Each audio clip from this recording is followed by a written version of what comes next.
ในขนมวิดีโอมันนี่คือยืมมาสวายยูลัมปิกการบัดครูระบบเขมรต่างประเทศในขนมครูซาโซเดอร์ในการบัดครูระบบโปเก้คือมันมีในชุมเนียนหรือก็มันมีในนามมันนี่อาจเป็นเชื่อมปีมูลเหตุในการบัดครูระบบโปเก้บานโนเตอันจะบันแท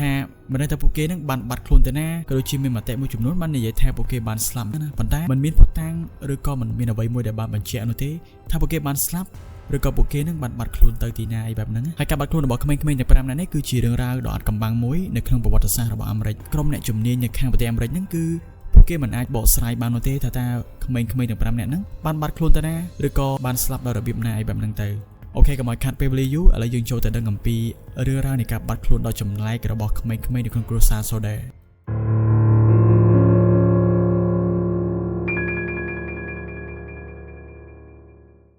ปรามใส่เรือดำบงคือจับปรามมัมปีบรอมเนี่ยได้เป็นชโมธาจอร์จนั่งประปนอบกอดเป็นชโมธาเจนนิสโซเดโปเก้ต่างปีเนี่ยนั่นคือชีได้ประปนดังนี้หายปกติมีนกอนจุ่มนุนดอกเนี่ยจอยกอดก็จีน่ะจุ่มนุนดอกจุกใจมุ้ยข้างภายในชุมทมอก็โดยจีบกดคงจีบเพียบกรุษาระบกอดนั่งบานหล่อคลังเหมือนเดิมหายกรุษาระบกอดนั่งคือจีกรุษามุ้ยดอกมีนบกหมดมุ้ยได้ในครองสงกุมกาปีสมัยนงปัจจัยในขณะเป็นนุ่งลบจอยก่อเกสังเกตขึ้นท่ากอดนั่งก่อมีนปัญญาหาแต่ตรงจุ่มมุ้ยนั่งเรื่องนโยบายบันทึกบันทึกแต่ตรงจุ่มมุ้ยนั่งกาได้กอดแต่ความตรอปะประชังไอแบบนั้นกาปีกำลังไปนงได้จีแฮดมุ้ยน้องไอกอดมีนสตรไอจังเตออันนี้วิกรณ์แต่จีสกัดได้สนทานมวยจุ่มนุ่นดับปะเนาะอะไรนี่ยืมหมดดังกับปีทั้งไงการแฮดได้บานการแฮดในขนมกำลังไปได้บัดคลุนโกนระบบปุกวนในยุคทั้งไงที่มาพายบุญคายธนูชนะมวยปอนประมบุญโดยสายสปรัมกรุษาระบบโซเดอร์บานปารบปฏิบนโนเอลโดยธรรมดาพอได้มุนไปได้กอดบานโจเกยเหมือนติดนึงในเวลียมังประมาณเฉียมวยเทียบพลื้ในสไลเจนี่บานตัวโทรศัพท์อัมปีสไตรมันเนี้ยได้มันสกอตตัดสัญญาณโนเตขณะไปได้กอดกับปงตาในยัยโทรศัพท์จำนวนหนึ่งสเตรมเนี่ยนุกอดบานสังเกตเคยลือสมเลงรำคาญเจียจานได้หาไปดูชิมินเขมงสเตรมเนี่ยนุกอดบานซัวเนสเรเจนี่แต่ตรงจำนวนหนึ่งมนุษย์มันเนี่ยพอได้ชั่วโมงมันเนี่ยนุคือเนสเรเจนี่กอดมันบานสกอร์นเตให้กลายมากกอดกับบานบนโทรศัพท์กอดกับบานบรรทอเกณฑ์ลุงลุ่นในขนมยุบนุบรรทอติดปัจจัยเนสเรเจนี่หนังกรุษาระบกอดนั่งไตรบานพญาลางมาดองติดแต่สัตว์ปุกเก็บานเลยสมเลงจมไล่ไปยังได้หาไปจีเมียนวัดเถาเอาไว้มวย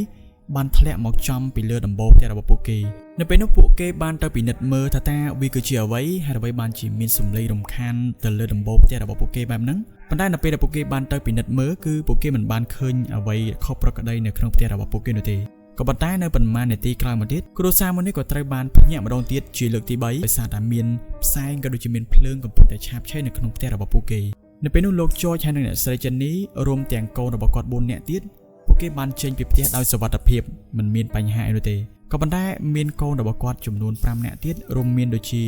อายุดับบนชนอายุดับปีชนอายุประมบุญชนอายุประมใบชนรวมแต่งอายุพรำชนหมดติดไอคิมสมันอ่านชมูโปกอนโนเตก็โปรแต่ชมูระบบโปเกนั่นคือปบบาในขนมการอ่านเหมือนเดิมด้านในเป็นนกโปเกบานสอนในแทนท่าโกนระบบโปเกนั่นคือกำปงแต่บานจอบแข้งในขนมบรรทุกในขนมเตียระบบโปกอดได้โดยซาแต่ขณะไปได้เพลิงกำปงแต่ชาบใช้เตียนั่นคือวิมีนสับเพียบใช้ครั้งเข้าไปธรรมดาทำไว้ติด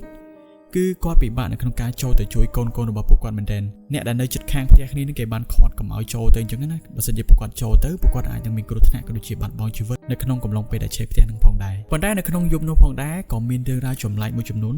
ได้โลกโจยให้นังเนี่ยสไลเจนี้กอดบันกอดสมกอเคยพองได้ตีมวยนั่นคือโลกโจยบันสังเกตเคยแท้กบามาซินระบอลานระบกอดนั้น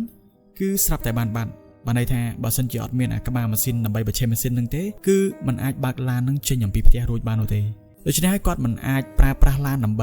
ชี้เตอร์โรคจมนุยหมอกช่วยนำใบทั่วการปลดแต่ระบบกอดการโอเตโดยซาแต่ในแต่กอดในจุดแต่กอดนั่นคือมีนแต่ติกเหมือนเดิมโดยเฉพาะคืออดอาจมีนาเกหรือก็เนี่ยจุดข้างชรานำใบมาช่วยปลดแต่ระบบกอดบานโอเตตีปีคือจนได้ในขนมแต่ระบบกอดนั่งสลับแต่บานบัดโดยซาแต่ในขนมแต่ระบบกอดนั่นคือมีจนได้เวรมุ้ยได้กอดตายแต่ปลายเวียนในจินเจียงให้ในกราบแต่ระบบกอดปัจจัยในขณะเปได้เพลิงกับปุ่นแต่ชาบเชฟแต่ระบบกอดนั่งจนได้นั่งสลับแต่บานบัดให้มันดังท่าวิบัติบัดแต่นานโอเตบาสันจีจันดาหนึ่งเบียตอนบัดกอดอาจยังปลาจันดาลางแต่จวนตีปีในแต่ระบบกอดให้อาจแต่ช่วยส่งครูโกนระบบกอดบานในแบบนั้นให้เรื่องจมไหลตีใบโนติสคือในเป็นนกสลับตายตัวรศัพท์ระบบกอดในของแต่ระบบกอดนั้นสลับตายมันดำนากาได้มันอาจจะกอดนั้นทั่วการแตะตัวเราจมนุยบานเพลียมโนเตอันนี้คือเรื่องจมไหลมูติสได้ในเป็นเรื่องจมไหลมูติสได้กู้ไอจมไหลกอดสมกอดพงได้คือในเป็นกอดบานแตะตรงเตอคางปลดเก็บไพ่ดำใบมาปลดแต่ระบบกอดนั้นคือจุดธรรมดาปีแต่ระบบกอดเตอกับไลน์สถานีปลดเก็บไพ่นั้นคือวีปราเปริยะเปปีปรำเตอดับปรำในตีไอเตได้ ឡានបលត់អគិភ័យហ្នឹងគាត់អាចជិះមកផ្ទះរបស់គាត់ដើម្បីជួយបលត់តាន់អញ្ចឹងណាប៉ុន្តែឡានបលត់អគិភ័យហ្នឹងបានចំណាយពេលយូរមែនទែនរហូតមកដល់ផ្ទះរបស់គាត់ហ្នឹងដែលវាយូរជាងធម្មតាបែបហ្នឹងណាហើយជាអកុសលនៅពេលនោះគឺផ្ទះរបស់គាត់បានឆេះពេញទំហឹងទៅហើយបានន័យថាបើទោះបីជាមកបលត់បានមែនមនុស្សឬក៏របស់របរដែលមាននៅក្នុងផ្ទះរបស់គាត់ហ្នឹងគឺវាត្រូវបានបាត់បង់ខូចទាំងស្រុងបាត់ទៅហើយនៅព្រឹកបន្ទាប់ខណៈពេលដែលភ្លើងត្រូវបានបលត់អស់នៅពេលនោះអ្នកជំនាញបានសន្និដ្ឋានថាក្មេងៗទាំង5នាក់ហ្នឹងគឺបានស្លាប់ខណៈពេលដែលភ្លើងកំពុងតែឆេះហើយអាជ្ញាធរបានចេញលិខិតមរណភាពដែលមិនមានការស៊ើបអង្កេតដិតដល់នោះទេអញ្ចឹងបានថាអត់មកស៊ើបអង្កេតអីឡើងដិតដល់នោះទេគឺចេញលិខិតមរណភាពយកតែម្ដងមិនដឹងថាយ៉ាងម៉េចដែរនៅពេលហ្នឹងនៅពេលដែលពួកគេបានចូលទៅពិនិត្យនៅកន្លែងកាត់ហេតុហ្នឹងគឺមិនមានឆ្អឹងឬក៏សាច់ឬក៏សរីរាង្គណាមួយដែលត្រូវបានរកឃើញតតែសោះអ្នកជំនាញហ្នឹងបានបញ្យល់ថាប្រហែលជាភ្លើងនឹងឆេះក្តៅខ្លាំងពេករហូតដល់ដុតបំផ្លាញឆ្អឹងឬក៏បំផ្លាញបំណែកសាកសពអីអញ្ចឹងគឺត្រូវបានឆេះខ្ទេចខ្ទីអស់អញ្ចឹងទៅអានេះគឺជាអ្វីដែលអ្នកជំនាញបានបកស្រាយប៉ុន្តែអ្នកស្រី Jenny ក៏ដូចជាលោក George ដែលជា Microsoft Solder ហ្នឹងគាត់មានការសង្ស័យក៏ដូចជាមានសំណួរជាច្រើនបានចោទសួរទៅកាន់ខាងក្រុមអ្នកជំនាញទីមួយនេះគឺមានក្មេងម្នាក់បានដើរកាត់ផ្ទះរបស់គាត់បន្ទាប់ពីអគ្គិភ័យបានឆេះហ្នឹងបាននិយាយថាពួកគេបានឃើញក្មេងមួយក្រុមទំនងជាត្រូវបានរថយន្តមួយដឹកពួកគេចេញខណៈពេលដែលភ្លើងកំពុងតែឆេះផ្ទះប៉ុន្តែនៅគ្រាន់តែជាពាក្យដែលក្មេងនិយាយណាវាគ្រាន់តែជាពាក្យដែលជាការសង្ស័យតែប៉ុណ្ណោះទីពីរគឺមានមនុស្សម្នាក់ដែលគេមិនបានបញ្ចេញអត្តសញ្ញាណនោះទេបានរាយការណ៍ថាបានឃើញក្មេងៗមួយក្រុមប្រហែលជាខ្ទង់ 4-5 នាក់ហ្នឹងពួកគេគឺស្ថិតនៅក្នុងហាងលក់អាហារមួយនៅក្នុងរដ្ឋ Virginia ជាមួយនឹងមនុស្សពេញវ័យមួយក្រុមប្រៀបបានដូចទៅនឹង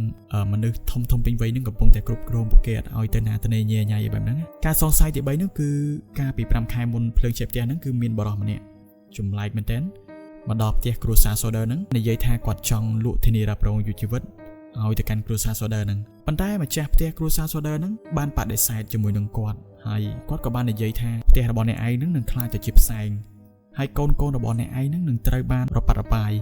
ឬក៏ត្រូវបានបាត់ខ្លួនឬក៏មិនអានេះវាមិនដឹងថាយ៉ាងម៉េចដែរអានេះគឺជាអ្វីដែលបរិមអ្នកនោះបានប្រាប់ទៅកាន់គ្រួសារ Solder ប៉ុន្តែទោះបីជាយ៉ាងណាក៏ដោយគឺខាងក្រុមអ្នកជំនាញមិនអាចបកស្រាយឬក៏ឆ្លើយសំណួរណាមួយឲ្យសមស្របទៅតាមអ្វីដែលចោទសួរពីសំណាក់គ្រួសាររបស់ Solder បាននោះទេលោក George ហើយនិង Jenny Solder បានចំណាយសាច់ប្រាក់រាប់ពាន់ដុល្លារដើម្បីស្វែងរកកូនរបស់ពួក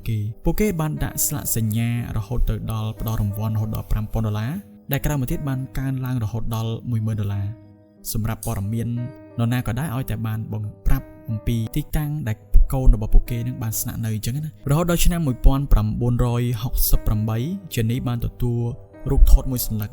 តាមរយៈប្រៃសណីដោយអត់មានសំបុត្រមកជាមួយទេមិនន័យថាមានតែរូបមួយសន្លឹកអញ្ចឹងដែលរូបថតមួយហ្នឹងគឺបានបង្ហាញអំពីបរិសុទ្ធវ័យក្មេងម្នាក់ដែលមានមុខមាត់ស្រដៀងទៅនឹងកូនប្រុសរបស់គ្រួសារ Solder ហ្នឹងបានន័យថាក្មេងដែលបានបាត់ខ្លួន5នាក់កាលមុនហ្នឹងគឺរូបថតមួយហ្នឹងគឺវាស្រដៀងខ្លាំងមែនទែនប៉ុន្តែខណៈពេលដែលគាត់បានទទួលរូបថតហ្នឹងគឺវាមានរយៈពេលជាង20-30 ឆ្នាំហើយ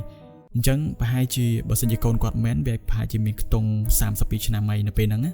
ហើយនៅខាងក្រោយនៃរូបថតមួយសន្លឹកហ្នឹងបានសរសេរថា Louis Solder ដែល Louis ហ្នឹងគឺជាឈ្មោះរបស់កូនប្រុសនៅក្នុងគ្រួសារ Solder ហ្នឹងបែរថាក្មេងៗទាំង5នាក់ដែលបានបាត់ខ្លួនហ្នឹងគឺមានម្នាក់ដែលមានឈ្មោះថា Louis ដែលបានសរសេរពាក្យថា Louis Solder I love you brother Frankry ខាងគ្រួសារ Solder ហ្នឹងបានចំណាយដើមទុនក៏ដូចជាចំណាយលុយជាច្រើនដើម្បីជួលអ្នកទៅស៊ើបអង្កេតថាតើរូបថតមួយសន្លឹកហ្នឹងចេញមកពីប្រភពណាអីអញ្ចឹងប៉ុន្តែបើទោះបីជាខំចំណាយលុយឬក៏តាមស៊ើបអង្កេតយ៉ាងណាក៏ដោយក៏ពួកគេនៅតែមិនអាចរកតម្រុយណាមួយដឹងអំពីអ្នកដែលបានផ្ញើរូបនឹងមកបាននោះទេនិយាយរួមទៅពួកគេបានបាត់ខ្លួនយ៉ាងអាត់កំបាំងមែនទែនមិនដឹងថាពួកគេនឹងបានបាត់ខ្លួនទៅណាមិនដឹងថាស្លាប់ឬក៏រស់គឺអត់មានការបកស្រាយណាបញ្ជាក់បាននោះទេរហូតដល់មានទ្រឹស្ដីមួយចំនួនដែលគេបានលើកឡើងនៅក្នុងករណីមួយហ្នឹងណាដែលទ្រឹស្ដីទី1គេបាននិយាយថាទ្រឹស្ដីអំពីការសង្សឹកបានន័យថាលោក George Solder ហ្នឹងគាត់កាលមុនគាត់ធ្លាប់បានទៅគ្រប់គ្រងបកប្រឆាំងអ្នកនយោបាយឯកាជំនាន់គាត់ហ្នឹងដែលវាធ្វើឲ្យមានការដូចថាលក្ខណៈថាខឹងឬក៏តាមសងសឹកអីបែបហ្នឹងទៅក៏គេធ្វើរឿងមួយហ្នឹងទៅលើគ្រួសាររបស់គាត់ប៉ុន្តែនេះគ្រាន់តែជាទ្រឹស្ដីមួយដែលគេបានលើកឡើងនោះទេវាមិនទាន់អាចយកជាការបាននោះទេទ្រឹស្ដីទី2ហ្នឹងគឺគេនិយាយអំពីការជួញដូរបានន័យថាក្មេងៗទាំងអស់ហ្នឹងប្រហែលជាត្រូវបានគេចាប់ខ្លួនហើយយកក្មេងៗទាំងអស់ហ្នឹងទៅជួញដូរប៉ុន្តែវាទៅចាប់ខ្លួនយ៉ាងម៉េចខណៈពេលដែលគាត់កំពុងតែនៅផ្ទះរបស់គាត់ហើយទៅចាប់ខ្លួនយ៉ាងម៉េចវាអត់សមប៉ុន្តែនេះគ្រាន់តែជាទ្រឹស្ដីមួយដែលគេបានលើកឡើងនោះទេ ដែលទ្រឹស្ដីទី3នោះគឺអគ្គិភ័យដែលបានកើតឡើងហ្នឹងដែលបានឆេះហ្នឹងគឺជាការរៀបចំបានន័យថាភ្លើងឆេះនេះអាចនឹងត្រូវបានរៀបចំដើម្បីលាក់បាំងអំពីការចាប់ពង្រត់ក្មេងៗទាំងអស់ហ្នឹងន័យថាចាប់យកទៅហើយបើកើតជាភ្លើងឆេះដើម្បីបន្លប់ស្ថានភាពបែបហ្នឹងអានេះគឺជាទ្រឹស្ដីដែរវាមិនទាន់អាចយកជាការបានទេទ្រឹស្ដីទី4ហ្នឹងគឺបាននិយាយថាក្មេងៗទាំងអស់ហ្នឹងប្រហែលជាត្រូវបានស្លាប់ដោយអំពើឃាតកម្មពីសំណាក់គ្រួសាររបស់គាត់ហើយត្រូវបានគ្រួសាររបស់គាត់ហ្នឹងរៀបចំបំបត្តិផុសតាងវាអីបែបហ្នឹងទៅប៉ុន្តែនេះគឺជាទ្រឹស្ដីមួយតែបងប្អូនគិតថាទ្រឹស្ដីមួយណាដែលវាមើលទៅស័ក្តិសមក៏ដូចជាសមស្របជាមួយនឹងការបាត់ខ្លួនរបស់ពួកគេហ្នឹងដែលរហូតមកដល់សប្តាហ៍ថ្ងៃនេះមានសំណួរជាច្រើននៅតែគ្មានចម្លើយអាចបកស្រាយបាននោះទេដែលសំណួរទី1ហ្នឹងគេបានចោទសួរថាតើហេតុអ្វីបានជាគ្មានសាកសពឬក៏គ្មានបំណែកសាកសពណាមួយរបស់ក្មេងៗទាំង5នាក់ហ្នឹងត្រូវបានរកឃើញនៅពេលដែលភ្លើងត្រូវបានផលិតគឺមានន័យថាឆ្អឹងរបស់មនុស្សឬក៏ធ្មេញរបស់មនុស្សយើងហ្នឹងគឺវាមិនអាចរំលាយបានដោយគ្រាន់តែភ្លើងឆេះផ្ទះប៉ុណ្ណឹងកម្ដៅប៉ុណ្ណឹងគឺវាអត់អាចរំលាយឆ្អឹងឬក៏រំលាយធ្មេញហ្នឹងឲ្យរលាយទៅជាភេទបាននោះទេវាអត់អាចអញ្ចឹងសំណួរទី2បានសួរថាតើប្រដាប់បច្ចេកម៉ាស៊ីននៅលើក្បាលម៉ាស៊ីនរថយន្តរបស់លោកចចហ្នឹងបានបាត់ដោយរបៀបណាសំណួរទី3បានសួរថាតើហេតុអ្វីបានជាទូរស័ព្ទនៅក្នុងគ្រួសារ Solder នៅថ្ងៃកើតហេតុហ្នឹងมันអាចប្រើប្រាស់បានតតែសោះនៅកំឡុងពេលដែលភ្លើងឆេះផ្ទះរបស់គាត់ហ្នឹងដែលសំណួរទី4គេបានសួរថាតើហេតុអ្វីបានជាក្រុមពលរដ្ឋអគ្គិភ័យមកយឺតម្លេះហើយថាមកយឺតខុសធម្មតា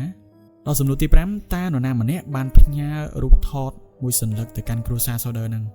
ក៏អត់ត្រូវបានបកស្រាយបានដូចគ្នាសរុបជារួមមកវិញការបាត់ខ្លួនរបស់ក្មេងៗទាំង5នាក់របស់គ្រួសារ Solder នេះនៅតែជាអាចកំបាំងមួយដែលมันអាចបកស្រាយបានរហូតមកដល់សប្តាហ៍ថ្ងៃនេះបើទោះបីជាមានអ្នកជំនាញភាគច្រើនបានជឿជាក់ថាពួកគេទាំងអស់គ្នានឹងគឺបានស្លាប់នៅក្នុងផ្ទះក៏ដោយក៏ប៉ុន្តែនៅតែមិនទាន់ជាក់លាក់មិនអាចយកជាការបានជុំវិញករណីមួយនឹងលោក George Solder បានស្លាប់នៅក្នុងឆ្នាំ1969និងអ្នកស្រី Jenny បានស្លាប់នៅក្នុងឆ្នាំ1989ដោយពួកគាត់នឹងបានព្យាយាមរកចម្លើយស្ទើរតែមួយជីវិតរបស់គាត់ហើយនៅតែអ្នកជំនាញនឹងមិនអាចបកស្រាយជាមួយនឹងចម្ងល់របស់ពួកគាត់បាននោះទេអូខេបងប្អូនគ្នាសម្រាប់បងប្អូនគ្នាដែលបានមើលវីដេអូវិញថាតើបងប្អូនគ្នាមានមតិយោបល់យ៉ាងណាដែរកុំភ្លេចសម្ដែងមតិយោបល់នៅខាងក្រោមវីដេអូនេះអូខេជាចុងក្រោយការបាត់ខ្លួនរបស់ក្មេងៗនៅក្នុងគ្រួសារ Solder នៅតែជាអាចកំបាំងរហូតមកទល់សប្តាហ៍ថ្ងៃនេះដែលមិនទាន់អាចមាននរណាម្នាក់អាចបកស្រាយលម្អិតបាននោះទេអូខេបងប្អូនគ្នាវីដេអូរបស់ខ្ញុំនៅថ្ងៃនេះគឺមានតែប៉ុណ្្នេះទេហើយបើពេញចិត្តវីដេអូប្រភេទនេះបងប្អូនគ្នាអាច Subscribe ដាក់រូបកណ្ដឹងហើយយើងនឹងជួបគ្នានៅវីដេអូក្រោយៗបន្ថែមទៀតបាយបាយ